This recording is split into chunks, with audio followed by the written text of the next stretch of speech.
Hi guys, स्वागत है फिर से एक और नए वीडियो में। और इस वीडियो में लोग कंप्लीट करने वाले हैं क्वांटम मैकेनिक्स फर्स्ट का जो प्रीवियस ईयर क्वेश्चन पेपर था।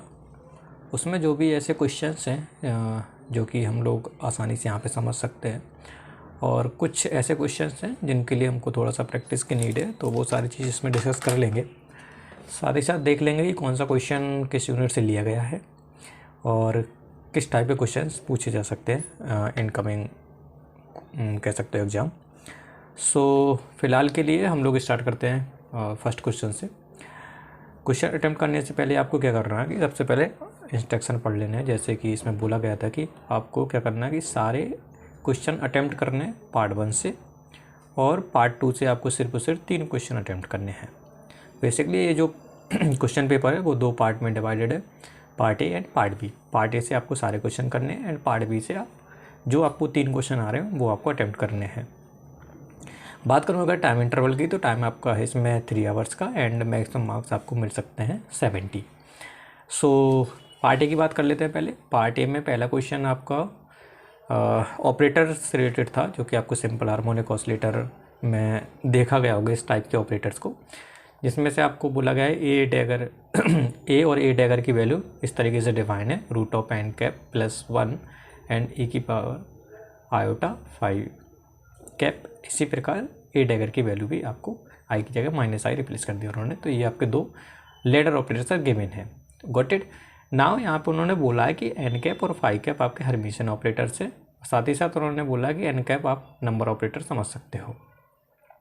ठीक है, तो इसी के बेस पे आपका पहला पार्ट जो है, इन्होंने बोला है कि अगर इनका कम्यूटेटर ब्रैकेट =1 आता है तो आपको शो करना है कि इसका कम्यूटेटर ब्रैकेट ये आना चाहिए। सिमिलरली जब इन दोनों का कम्यूटेटर ब्रैकेट निकालोगे तो दिस, एंड cos 5 के साथ अगर n का निकालोगे तो i sin 5 आना चाहिए, और sin 5 का n के साथ निकालोगे तो -i cos 5 आना चाहिए। तो इस तरीके से आपके कम्यूटेटर ब्रैकेट पे बेस्ड क्वेश्चन था। साथ ही साथ आपको लेडर ऑपरेटर के बारे में पता होना चाहिए। तो ये 3 मार्क्स का क्वेश्चन था। इसके बी पार्ट में बोला गया है कि आपको इन्हीं ऑपरेटर की मदद से मैट्रिक्स एलिमेंट निकालना है। इन्होंने बताया कि आपको ये मैट्रिक्स एलिमेंट कुछ इस तरीके से डिफाइन है।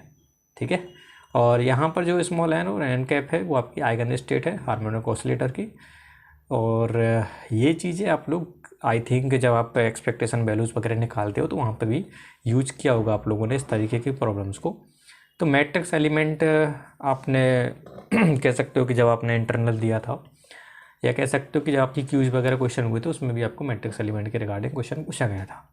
तो आई थिंक वहाँ से भी आप हेल्प ले सकते हो। तो इस तरीके से ए मतलब फर्स्ट क्वेश्चन का ए पार्ट और बी पार्ट कंप्लीट होता है। नाउ सेकंड क्वेश्चन में उन्होंने बोला है कि आपके पास Rn⁻1 और Rm⁻2 इस तरीके से ऑपरेटर डिफाइन है, और इन्होंने बोला है कि θ1 एंड θ2 क्या है, आर्बिट्ररी डायरेक्शन n कैप और m कैप में रोटेशन है। तो उन्होंने बोला find out the c and unit vector k cap such that, इस तरीके से आपको बताना है कि ये चीज़ आपके एक इसके बराबर आ जाए कि मतलब अगर इन दोनों का आप डॉट प्रोडक्ट करो तो इसके इक्वल आना चाहिए e की power iota c k vector into sigma vector, जहाँ पे सिग्मा उन्होंने बोला कि पॉलीमेट्रिक्स है। Sigma x sigma y sigma z आपको पता होना चाहिए कि अलोंग द XYZ एक्सेस है। ठीक है, तो इस तरीके से 4 नंबर का क्वेश्चन था। नाउ जंप करते हैं 3 नंबर क्वेश्चन में। क्वेश्चन नंबर 3 में बोला गया था कि अगर आपके पास एक ऑपरेटर u लैम्डा कुछ इस तरीके से डिफाइन है, इस तरीके से कि exponential -i lambda divided by 2h cross xp plus px, तो आपको बताना है कि ऐसी कौन सी कंडीशन अगर मैं लैम्डा में लगाऊं कि u लैम्डा आपका क्या बन जाए, यूनिटरी हो जाए। और जब आप प्रूव कर चुके होंगे तो आपको u प्राइम या कह सकते हो सॉरी यहाँ पे u इनवर्स आपको एवल्यूएट करना है। तो इस तरीके से आपका 3 मार्क्स का क्वेश्चन था। तो ये आप लोग देख सकते हो इस तरीके का, आपने कम्यूटेटर का ब्रैकेट का जस्ट अपोजिट आपने देखा होगा, तो वहाँ पे इस तरीके की क्वांटिटी देखने को मिलती है। तो इसकी वैल्यू भी आपको आना चाहिए कैसे निकालते हैं। Got it. नाउ कंडीशन आपको पता है कि यूनिटरी अगर प्रूव करना तो कौन कौन सी चीज़ों को आपको ध्यान में रखने की नीड है। तो इस तरीके के 3 मार्क्स का क्वेश्चन ही आता है। पार्ट बी की बात करूं तो इन्होंने बोला कि अगर मैं क्वांटम मतलब क्लासिकल मैकेनिक्स में अगर मैं एल वेक्टर जिसको हम लोग एंगुलर मोमेंटम बोलते हैं उसको r क्रॉस p लिखता हूं, जो कि है हमारा -p क्रॉस r के बराबर, तो ये जो ऑपरेटर है P क्रॉस R वो क्वांटम मैकेनिक्स में क्या रिप्रेजेंट करता है, आपको इसका आंसर बताना है। ये 2 मार्क्स का क्वेश्चन है, तो आप ये क्लासिकल मैकेनिक्स और क्वांटम मैकेनिक्स का रिलेशन है, तो आप वहाँ से भी ये चीज़ देख सकते हो कि ये क्वांटिटी क्वांटम मैकेनिक्स में क्या रिप्रेजेंट करेगी। Got it. Now question number 4 में जंप करते हैं। क्वेश्चन नंबर 4 आपका कुछ इस तरीके से डिफाइन है कि आपके पास ए स्पिन हाफ पार्टिकल एक कन्फाइंड है 2D हार्मोनिक ऑसिलेटर के अंदर, और हार्मोनिक ऑसिलेटर इन सिंपल उन्होंने 2 डायमेंशन बोला है, और हैमिल्टोनियन उन्होंने बोला कुछ इस तरीके से। ठीक है, ये हैमिल्टोनियन है फ्री पार्टिकल का, और इन्होंने बताया कि भाई 2 डायमेंशनल है, तो यहाँ पे P वेक्टर जो है वो सिर्फ Px और Py पर ही है, और जेड कंपोनेंट इसका 0 है। और इसके बाद उन्होंने बोला कि सिग्मा की वैल्यू आपकी कुछ इस तरीके से sigma x, sigma y, sigma z are usual Pauli matrices. तो आपको फाइंड आउट करना है एनर्जी आइगन वैल्यूज़ या फिर energy eigen function in the basis of this. ठीक है, P डॉट प्लस माइनस जो स्टेट होती हैं, तो मतलब पहले तो आपको ये स्टेट फाइंड आउट करनी पड़ेगी, और प्लस माइनस आपको स्टेट पता ही है कि आपको क्या है कि ये जो है वो स्पिन स्टेट से सिग्मा जेड की +-1 के करस्पॉन्डिंग। तो ये आपको पता ही होना चाहिए कि जैसे हम लोग 0-1 रिप्रेजेंट करते हैं स्पिन मैट्रिक्स में, तो इसी प्रकार आप लोग प्लस माइनस को भी रिप्रेजेंट कर सकते हो। तो प्लस आपको हो जाएगा 1 0 और -1 हो जाएगा 0 1 स्टेट। फिर उसके बाद आपको ये चीज़ फाइंड आउट करनी है। दैन इसके बाद H0 इस पे ऑपरेट कराओगे तो आइगन फंक्शंस आपको निकल आएंगे, एनर्जी आइगन फंक्शन आपके पास आ जाएंगे। 2 मार्क्स का क्वेश्चन था। फिर उन्होंने बोला है कि is H0 invariant under space translation 2D rotation. ये आपको बताना है कि इस प्रकार की सिमेट्री में क्या H0 आपका इनवेरिएंट है या नहीं है, और अगर है तो हर्मिशियन जनरेटर्स आपको बताने हैं इनकी सिमेट्री के। तो ये बी पार्ट का क्वेश्चन था। नाउ सी पार्ट में चलते हैं। सी पार्ट में बोला गया था कि H0 बोला कि H0 इनवेरिएंट अंडर पेयरिटी या फिर टाइम रिवर्सल, मतलब इन दोनों के करस्पॉन्डिंग क्या H0 आपका इनवेरिएंट है या नहीं है, यस या नो में आपको बताना था। ये 1 मार्क्स का क्वेश्चन था। तो इस प्रकार अगर मैं पार्ट ए की बात करूँ तो इसमें आपने देखा है कि पॉलीमेट्रिक्स का भी बहुत ज़्यादा यूज हो रहा है, तो पॉलीमेट्रिक्स आपके दिमाग में होना चाहिए कि कैसे लिखते हैं। ठीक है, देन इसके बाद इसमें कम्यूटेटर ब्रैकेट का भी यूज हुआ, तो आप लोग यहाँ से भी थोड़ा रेफरेंस ले सकते हो कि आपको किस लेवल की तैयारी रखनी चाहिए for part A. Part A के बाद पार्ट बी में जंप करते हैं। पार्ट बी में आपको बताया गया था कि सिर्फ और सिर्फ 3 क्वेश्चन करने आउट ऑफ जितने भी गिवन हैं। तो पहली बात कर लेते हैं क्वेश्चन नंबर 5 की। क्वेश्चन नंबर 5 में बोला गया था कि आपके पास ध्यान रखिएगा कि हैमिल्टोनियन गिवन था, बट ये हैमिल्टोनियन है वो रिप्रेजेंट करता है interaction between the 2 spin 1 magnetic moments is given by. ठीक है ना, तो स्पिन 1 है दोनों पार्टिकल की, और उन्होंने बोला है कि जो H है वो कुछ इस तरीके से डिफाइन है। देन इसके बाद यहाँ पे J जो है वो कपलिंग कांस्टेंट है सिंपली। नाउ ए पार्ट में बोला गया कि so that S=S1 + S2 commutes with H। ठीक है, तो ये आपकी कम्यूटेटर ब्रैकेट की प्रॉपर्टी आपको यहाँ पे यूज करनी है, और आपको इस तरीके से 3 मार्क्स का क्वेश्चन आसानी से कर सकते हो। अब S1.S2 आपको यहाँ से निकाल सकते हो, 10 इसका स्क्वायर करोगे तो वहाँ से S1.S2 की वैल्यू निकाल लोगे। देन इसके बाद कम्यूटेटर ब्रैकेट में पुट करोगे तो आसानी से कम्यूटेटर ब्रैकेट निकाल लोगे। ना उन्होंने बोला है कि अगर आप पहला पार्ट प्रूव कर चुके हैं तो बोला है कि the result of the previous part A implies that Hamiltonian can be diagonalize simultaneously with S² SZ। Okay, use this to determine the spectrum and degenerates of H। ठीक है, तो यहाँ से आपने जब कम्यूटेटर ब्रैकेट प्रूव कर दिया कि ये कम्यूट्स करते हैं, तो आपको बतानी है इस H की eigen values and eigen values का मतलब क्या है, एनर्जी स्टेट्स निकालने, तो आपको E की वैल्यू निकालनी है करस्पॉन्डिंग टू H। फिर उन्होंने बोला कि आप ऐसा करिए, आइगन फंक्शन मत निकालिए, सिर्फ आप लोग यहाँ से निकाल सकते हो कि आइगन वैल्यूज़ कितनी आएगी। और डीजेनरेसी का तो पता ही है आपको कि लैम्डा की वैल्यू कितनी होगी, कि सेम लैम्डा के लिए करस्पॉन्ड मतलब आपकी एनर्जी आइगन फंक्शन डिफरेंट आते हैं, तो वो डीजेनरेसी कहलाती है। तो वहाँ से भी आप लोग ये ले सकते हो रेफरेंस। ठीक है, फिर उन्होंने बोला कि what are the S² SZ for the ground state. अब ग्राउंड स्टेट आपको पता होनी चाहिए, ग्राउंड स्टेट पता है तो आप लोग क्या निकाल सकते हो, S² और SZ। ठीक है, नाउ क्वेश्चन नंबर सी में जंप करते हैं। क्वेश्चन नंबर सी क्या है कि उन्होंने बोला है कि एक ground right the ground state function psi in the M1 and M2 basis as psi कुछ इस तरीके से डिफाइन है। ठीक है, तो उन्होंने बताया कि हम लोग साई को इनके बेसिस में क्या लिख सकते हैं, और M1 और M2 क्या हैं आपके आइगन स्टेट्स ऑफ S1Z और S2Z के आइगन बेसिस हैं। तो इस तरीके से हमको साई रिप्रेजेंट करना है in terms of M1 and M2। फिर use the known action of SZ on the ground state to contain the coefficient of A M1 and M2। तो A M1 and M2 value आप निकालोगे, यहाँ put करोगे तो आपको साई इन terms of M1 and M2 मिल जाएगा। 5 marks का question था आपको। डी पार्ट में बोला गया था कि next use the action S plus, ठीक है, ये आपको S प्लस ऑपरेटर पता होना चाहिए कैसे ऑपरेट करता है। जब आप साई निकाल लोगे तो साई के ऊपर आपको S प्लस ऑपरेटर ऑपरेट करना है। फिर उन्होंने बोला है कि to completely determine the coefficient A M1 and M2, A M1 और M2 मतलब इस कोफिशिएंट की वैल्यू निकालोगे। फिर बोला कि make sure that the wave function is orthonormalize or not. फिर इसके बाद आपको बताना है कि नॉर्मलाइज है कि नहीं है। जब आप लोग कोफिशिएंट निकाल लोगे तो आपको क्या करना, जस्ट नॉर्मलाइजेशन की कंडीशन डालना है कि उनके कोफिशिएंट का स्क्वायर करके सम करोगे तो बनाना चाहिए। तो यहाँ से आपको ये प्रूफ हो जाएगा। Got it. Now question number 6 की बात करते हैं। क्वेश्चन नंबर 6 जो है आपका हार्मोनिक ऑसिलेटर का है और आई थिंक ऑपरेटर की हेल्प से आप या ऑपरेटर मेथड से चीज़ें की होंगी क्लास में। तो बोला गया था कि कंसीडर द कोहेरेंट स्टेट, पहली बात तो कोहेरेंट स्टेट आपको पता होनी चाहिए। Consider the coherent state at t=0 पर गिवन बाय, ये अल्फ़ा 0 गिवन है। मैं इसको आपको बता दे रहा हूँ कि लिखा क्या है। e⁻⁻² मतलब ब्रैकेट समेशन n=0 से इन्फिनिटी है। फिर यहाँ पे बोला गया था α⁴n डिवाइडेड बाई √n, फिर यहाँ पे आपका ब्रैकेट n है। Where alpha is a complex number and n जो है वो आपकी हार्मोनिक ऑसिलेटर की स्टेट है corresponding to n+1 plus half h cross omega eigen energy या आइगन स्टेट के करस्पॉन्डिंग, मतलब n जो है आपकी वो इस एनर्जी के करस्पॉन्डिंग स्टेट है। तो आपको पता ही है कि ये हार्मोनिक ऑसिलेटर की स्टेट होती हैं। तो उन्होंने यही बोला कि अल्फ़ा नॉट कुछ इस तरीके से डिफाइन है। फिर उन्होंने बोला कि आपको शो करना है कि मतलब किसी पर्टिकुलर टाइम t पर अल्फ़ा t हमारा कुछ इस तरीके से हो जाता है। और हाँ, और उन्होंने बोला है कि ये जब आपको पता ही है कि जब आप टाइम ट्रांसलेशन करते हो तो टाइम t के लिए हमको हैमिल्टोनियन की ज़रूरत पड़ती है। तो हार्मोनिक ऑसिलेटर का हैमिल्टोनियन उन्होंने बोला है कि आप यूज कीजिए h cross omega a dagger into a plus half.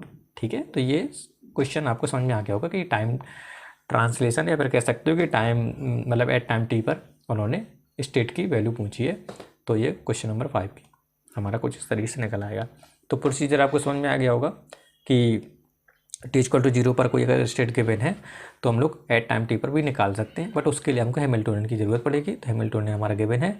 Hamiltonian इसलिए ज़रूरत पड़ती है क्योंकि यहाँ पे एनर्जी आई मतलब ई की वैल्यू ज़रूरत पड़ती है। तो यहाँ से हम लोग इसको ऑपरेट करेंगे इस पर, तो ई की वैल्यू निकल आएगी और वहाँ पर पुट करोगे जो आप फॉर्मूला जानते हो।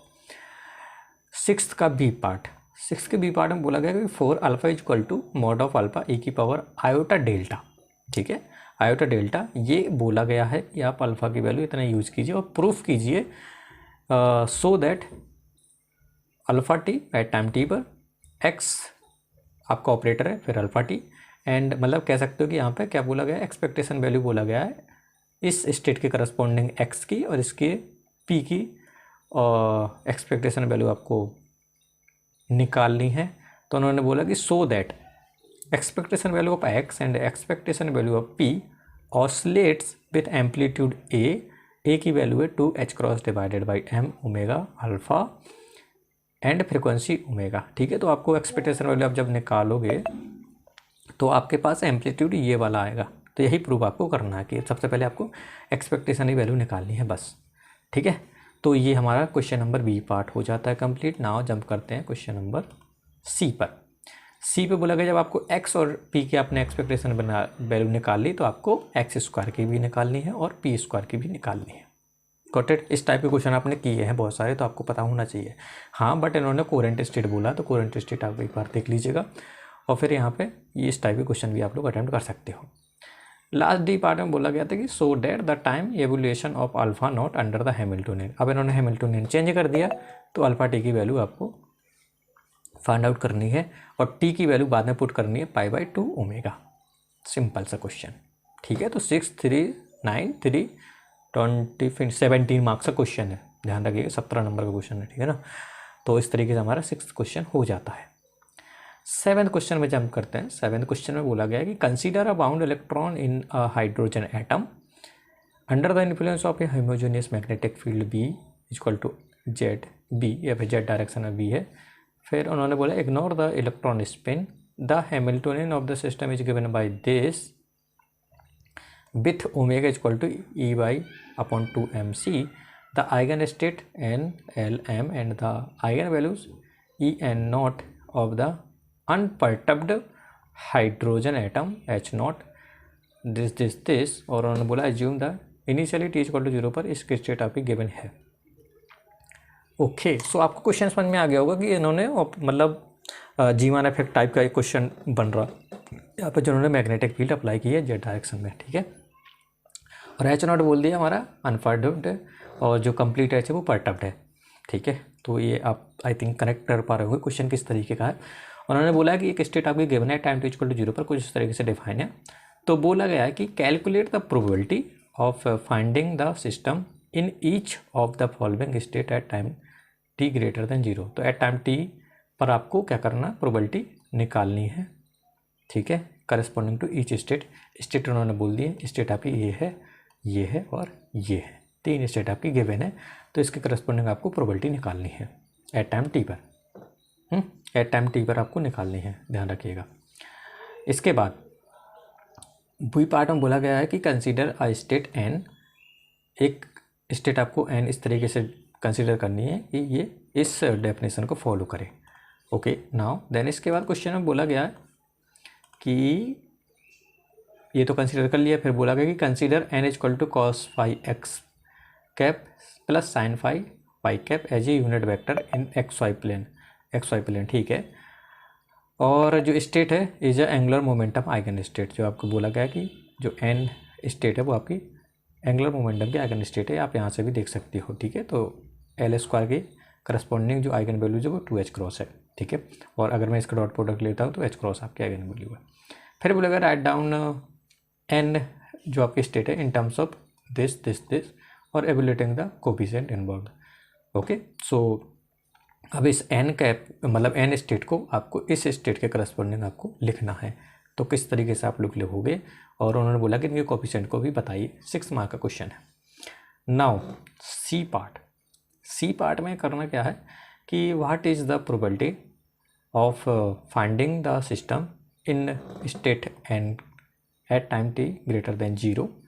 Okay, now when the system is in state psi 0 at time T equal to 0 पर, तो प्रूव करना है so that it is a periodic function of time T and calculate the time period. Okay, now what are the maximum and minimum values of this probability, ठीक है। तो ये आपको बताना है कि at time T greater than 0 पर probability क्या होगी इस स्टेट के करस्पॉन्डिंग। ओके, नाउ इसके बाद उन्होंने बोला है कि अगर आपका सिस्टम जो है पहले इनिशियली 5 = 0 पर था, इस स्टेट पर था, और टाइम टी पर इस स्टेट पे आ गया, तो प्रोबेबिलिटी क्या होगी। फिर इसके बाद प्रूव करना था कि इसका जो पीरियोडिक फंक्शन होगा उसका जो टाइम पीरियड आपको फाइंड आउट करना है, और प्रूव करना है कि जो आप फंक्शन निकालोगे वो आपका पीरियोडिक फंक्शन आएगा, ठीक है। जो साइन मतलब जो आप लोग एन निकालोगे ना एट टाइम टी पर, वो आपको एक पीरियोडिक फंक्शन को रिप्रेजेंट करेगा, ठीक है। इसके बाद आपको टाइम पीरियड बता देना उसका, और मैक्सिमम मिनिमम प्रोबेबिलिटी भी आप लोग बता दोगे। Last D part, calculate the expectation values of magnetic dipole moment like this. ये आपको मैग्नेटिक मोमेंट भी बताना है टाइम टी पर। Got it. लास्ट क्वेश्चन नहीं, लास्ट हाँ 8 क्वेश्चन बोला गया consider the following potential in 3 dimension.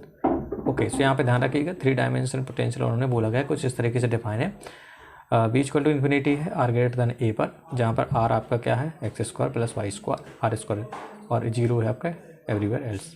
तो क्वेश्चन बोलेगा write down the Schrodinger equation in appropriate coordinate system, extract the radial wave function and identify the calculate the angular momentum eigen values and eigen vector in the above coordinate system, ठीक है। तो आप यहाँ से भी ये कर सकते हो कि ये किसकी इक्वेशन है और ये किसकी इक्वेशन है, ठीक है। तो आप यहाँ से देख सकते हो कि ये हमारा सिलेंड्रिकल कोऑर्डिनेट में जा रहा है, और वहाँ से हम लोग ये चीज़ आसानी से निकाल सकते हैं इन टर्म्स ऑफ। अब श्रोडिंगर इक्वेशन आप लोग लिखोगे, देन इसका सॉल्व करोगे तो आपको वहाँ से सॉल्यूशन आ जाएगा। रेडियल सॉल्यूशन पूछा गया उन्होंने, तो रेडियल भी आपको बताना भी है। आपने क्या किया था कि अभी तक स्फेरिकल में किया था, आपने अगर हाइड्रोजन एटम वाला किया हो तो उसमें रेडियल आपने किया था स्फेरिकल, बट यहाँ पे क्या है, इन्होंने सिलेंड्रिकल बोला है। नाउ बी पार्ट में बोला गया कि consider the 2 dimensional infinite square well. अब इन्होंने 2D बोला है, फिर इनफाइनाइट स्क्वायर वेल बोला, और उन्होंने डिफाइन कर दिया कि पोटेंशियल कुछ इस तरीके का है कि मोट x ग्रेटर देन a पर हो, या फिर y जो है आपका b से बड़ा हो तो आपको इन्फिनिटी की तरफ टेंड करना है, और अदरवाइज 0 है। तो बोला गया कि find the energy eigen values and the complete eigen state. तो इसको सोल्यूशन इक्वेशन सॉल्व करोगे तो आपको दोनों वैल्यू पता चल जाएंगी। फिर इसके बाद डिजेनरेसी भी पता करनी है corresponding to first excited state. Next बोला गया कि what happens the wave function under the parity pi and the time reversal T. तो इस तरीके से आप ये क्वेश्चन आसानी से कर सकते हो। तो मतलब ये है कि क्वांटम मैकेनिक्स का क्वेश्चन जो आएंगे आपके कॉन्सेप्चुअली आएंगे। अगर आपको थोड़ी बहुत ही जानकारी नहीं है तो आप क्वेश्चन अटेम्प्ट नहीं कर पाओगे, टू बी वेरी ऑनेस्ट। तो इसलिए फोकस्ड होने की नीड है इस क्वेश्चन पेपर को लेकर। जो question last year question paper बना था, हो सकता है सेम पैटर्न में आपका इस तरीके का क्वेश्चन पेपर बने, ठीक है ना, क्योंकि सेम तरीके से आपको ट्यूटोरियल्स क्वेश्चंस कराए जा रहे हैं और आपका इंटरनल भी वैसे हुआ था। तो थोड़ा सा फोकस्ड रहिए क्वांटम मैकेनिक्स वाले पेपर में।